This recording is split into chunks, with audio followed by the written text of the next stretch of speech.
Hello everyone. Let's talk about English linguistics focusing on diphthongs.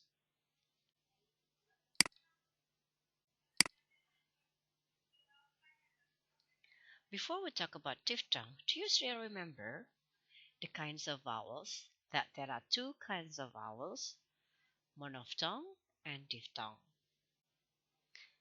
What about English vowel sounds? Do you still remember all the 12 vowels? You do?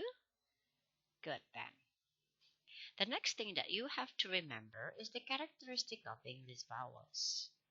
Remember, there are front vowels, central vowels, back vowels.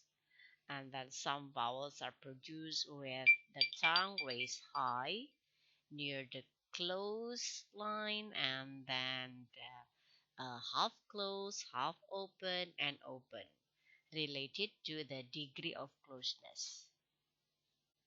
If you still remember, good, you are ready to talk about diphthongs.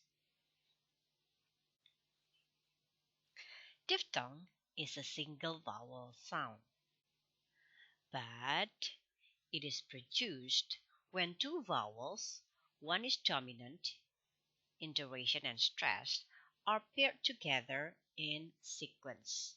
Usually, the first sound is sound longer. Okay, for example, I. The word I seems more dominant than the word E because A is produced in the first one, and then the second one is sound less stress. Vowel is produced involving movement of the tongue or gliding from one vowel position to another. Okay, so if it is I, it moves from sound A to E. Or if it is A, the gliding is from sound A to E. Thus, in writing, it is represented phonetically by two letters, even though it is actually one sound. Okay?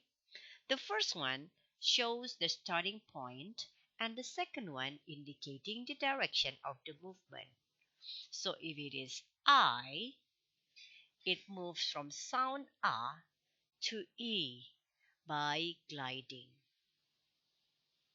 If it is A, it moves from the position of sound A, move to the position of sound E, also using gliding.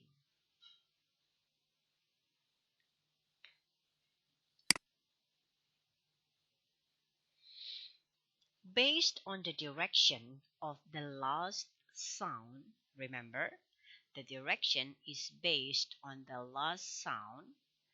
There are two kinds of vowels, closing diphthong and centering diphthong.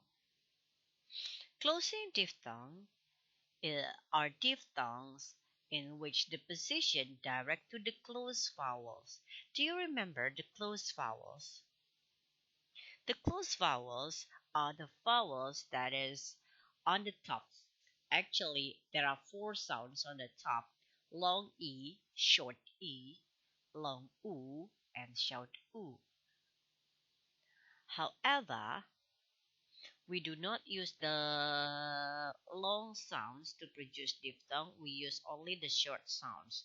So there is only E and U. Thus, there are five closing diphthong sounds: A, I, Oi, Ow, and O. Remember, all ends in E or U. The second one is centering diphthong. Centering diphthong are diphthongs in which the position moves to the center vowels. Do you still remember the center vowels? There are U, and A, which is centralized. However, we do not use long and a. We only use e. Thus, in centering diphthong, there are four sounds. That is e, o, and u. We call it centering diphthong because all moves to the central vowels. Remember, is a central vowels. Another thing that you have to remember is that the first one is longer and in duration and exhibit more stress.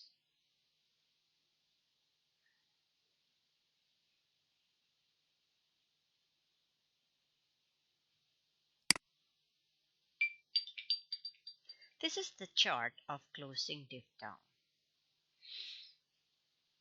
Here is the position of A, and this is the position of short E. So when we say A, it moves from position of A directly to the position of E. Okay?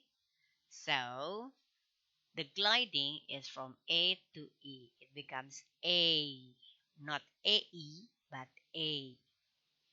The second closing diphthong is I. So the position of A, okay, if we talk about degree of closeness, A involves what is that? Uh, Open mouth. Okay, so if we want to produce A, this is the position of A, and here is the position of E. So it glides from A to E. I. And then oi. This is the position of O in the vowel chart. We move to the position of E. Okay, so it glides from O to E. It becomes oi. Oi.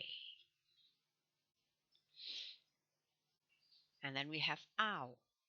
This is the position of A. Remember, A is always at the bottom. And then this is the position of short U. U. So from A to U. Ow. The last one is O. Remember, this is not O, U. So it is not using O here, but using O. Okay, not O, but O. Okay, so the position is here. From O to U. O. O. It glides from O to U. In centering diphthong, all glides to the position of which is here. From E to this is the position of E. Okay, it glides to the position of so it becomes ear, like in here. This is the position of air. This is A. Okay, and this is air, chair, hair. And this is the position of U, and it glides to Ur, ur, sure, pure.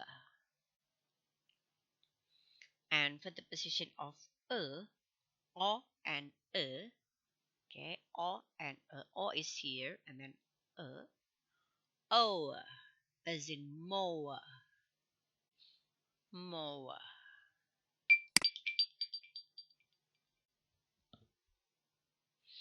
Other information that you need to know are the first one, it is important to note that the close combination of the two vowels causes each vowel to lose its purity.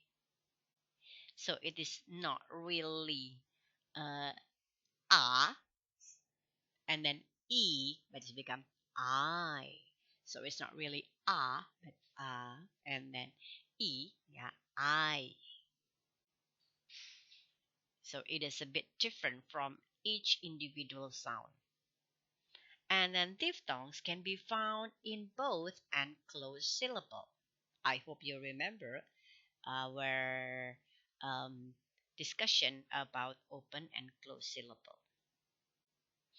And the last one, in phonological pattern, diphthongs are labeled using a combination of vowel symbol because they act as one sound. So even though there are two vowel symbols, but diphthong is only one sound.